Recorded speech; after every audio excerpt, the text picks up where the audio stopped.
It's August 22nd, 1849, and another remarkable event is about to be uncovered by Arion, Rebecca, and Olly, the Retrospectors. Picture it, Venice, 1849, under siege from the Austrian Army. A shout goes out, "Look out, bombs incoming, get somewhere to hide quickly," or slowly actually, seeing as these bombs are drifting towards the Italian city-state on a fleet of miniature hot air balloons. History's weird first ever air raid. Or second ever if you include the first attempt to do this on July the 15th.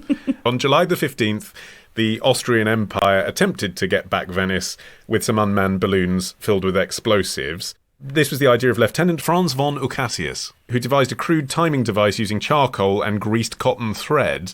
But he hadn't calculated the winds correctly, and all of the balloons they released actually ended up blowing back on them. He then tiptoed around the corner with his fingers in his ears, waiting for the big explosion. Yeah, it's astonishing that they went back for more. I saw a Time magazine account from an eyewitness that said the balloons appeared to rise about 4,500 feet, and then they exploded in midair or fell into the water, or blown by a sudden southeast wind, sped over the city and dropped onto the besiegers. Venetians, abandoning their homes, crowded into the streets and squares to enjoy the strange spectacle, and when a cloud of smoke appeared in the air to make an explosion, all clapped and shouted. Applause was the greatest when the balloons blew over the Austrian forces and exploded, and in such cases the Venetians added cries of "Bravo" and "Buon appetito." But it is a good idea, isn't it? Because you can't do an infantry attack on Venice because of the lagoon. It's too shallow. You can't get close enough. So the Austrians had to do something like this, and this was innovative, this idea of basically drones before drones existed. Yeah. Let's put up a load of balloons and send them over. The prototype wasn't that successful. But on this day, 223 feet diameter balloons, each equipped with a long copper wire this time that was used to remotely trigger a 33-pound bomb, got sent over. That does seem like a good innovation, though, to have a trigger that you can pull just in case the balloons do blow over your own men, you know. I mean, some would say it was a vital element of this particular attack. I mean, we've made Franz von Ucasius to be a bit of a Dick Dastardly type, which isn't true. He was actually a very clever man, Austrian artillery engineer. He came up with some really good ideas, like smokeless powder. He developed this special kind of steel for cannon that's named after him. He was the Willy Wonka of the Austrian Empire. Gobstoppers that explode in your face.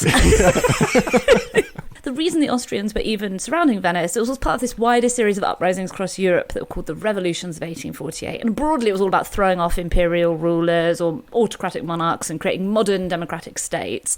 But the previous year, the Austrians had been putting down a rebellion like this in Milan, and they had successfully used balloons to drop propaganda leaflets over the city.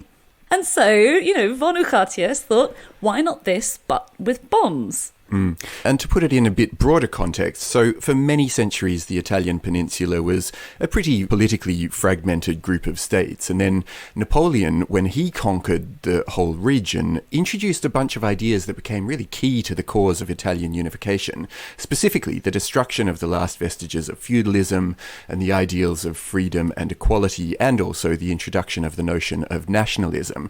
And so across Italy, and as part of this broader revolutionary sentiment that was brewing across Europe, there were these individual uprisings, and the Austrians actually subdued most of them, and this was the final phase of the reconquest of the area, and Venice was the last thing standing. This was scary for the people when it actually did start hitting Venice, because there was no control over who it was going to hit. I mean, imagine a balloon on fire falling from the sky at a time when balloons were quite innovative technology that you didn't see every day anyway. They still get used in the Middle East. You've had Palestinians throwing these over into Israel, haven't they? It's a low-tech way to try and lob a missile over a wall, basically, is stick it on some kind of primitive flying device. And you hear from contemporary accounts of like, oh, the children thought it was a party balloon and then realised with terror what it actually was. You can imagine that primal fear of seeing this thing falling from the sky, especially in a city where everyone was really religious as well. Yeah, I couldn't find an account of specifically how many bombs reached the target, but I think few of them fell on the Austrians. Yeah. Great success. At least one reportedly detonated in St. Mark's Square, and it does seem like the atmosphere was very different this time round to the first time round. There was a captain of a British vessel called the Frolic, and he later told London newspapers that the assault provoked, quote, extreme terror and moral repercussions. And 5 days later, the Austrians did enter Venice, but I mean, that was probably due to the fact that, it had been under siege for a while and food was running out. But certainly seems like the balloons had a big psychological effect, if not an actual casualty rate. And the Austrians didn't cede Venice to the Italians until 1866. So this worked out in the medium term for them too.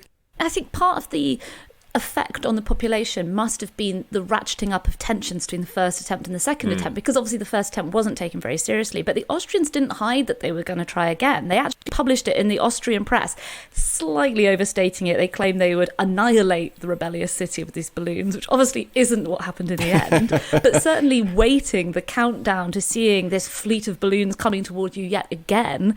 If they had all, or almost all of them, had landed over Venice, the effect would have been incredibly destructive.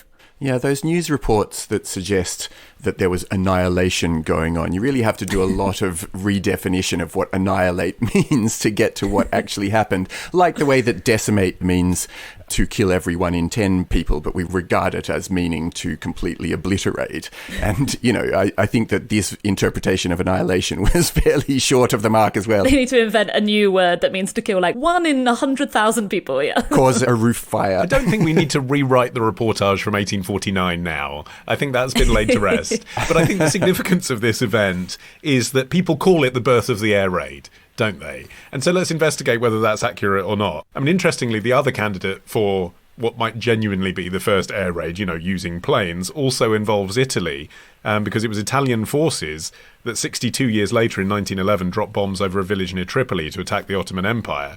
So Italy gets a mention in either case. Yes. Yeah, that one was great. I love the air raid was literally an Italian aviator called Giulio Gavotti. He dropped 4 bombs over Turkish bases, physically throwing the grenades out of the top of his open-top monoplane. But it also speaks to the success or lack thereof that the next time Venice was subjected to anything like an air raid was in 1915. So, you know, it's not as if this tactic was so successful that the Austrians were like, yes, we shall use this now and forever. No, it's not going to be used for another 60 years. But I think, actually, from the perspective of the civilian on the ground, seeing a thing raining down on you from the sky, whether that's an arrow, a rock, a cannonball, a javelin, or in this case, a balloon, is the same effect, isn't it? So I think quibbling over the use of the word air raid kind of gets in the way of the fact that, you know, the ancient Chinese were using bamboo hand grenades. And obviously planes changed everything in terms of aerial attacks. So I think the descendant of this incident isn't so much plane air raids, but the Zeppelin air raids that were surprisingly a big deal in World War I. I feel like people don't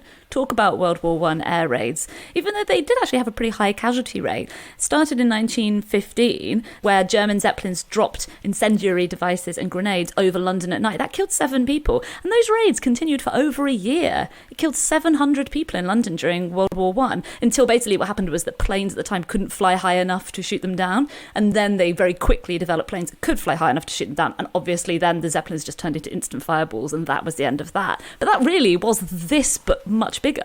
If that isn't the significance of this, then the other thing that sometimes gets said, as I alluded to earlier, is that this is the first drone, in effect. Now, drone guys have some quibbling about the definitions here, because they say, yes, this is an unpiloted aircraft, so you tick, nearly a drone, but it can't be properly targeted. As we've discussed, it's at the mercy of the winds. So then it isn't a drone. And if you take that definition of drone to mean unpiloted but properly targeted, then the first widely accepted drone is the Queen Bee, hence the name drone. Didn't know that, drone bee. Demonstrated by the British Army in 1935, which was a converted aircraft that could reach over 17,000 feet and travel more than 400 kilometres and could be targeted. Wait, how did they control it in those days? They had a long piece of wire and they triggered it when it got to the other end. Went all the way back to number 10 Downing Street. Yeah. Tomorrow.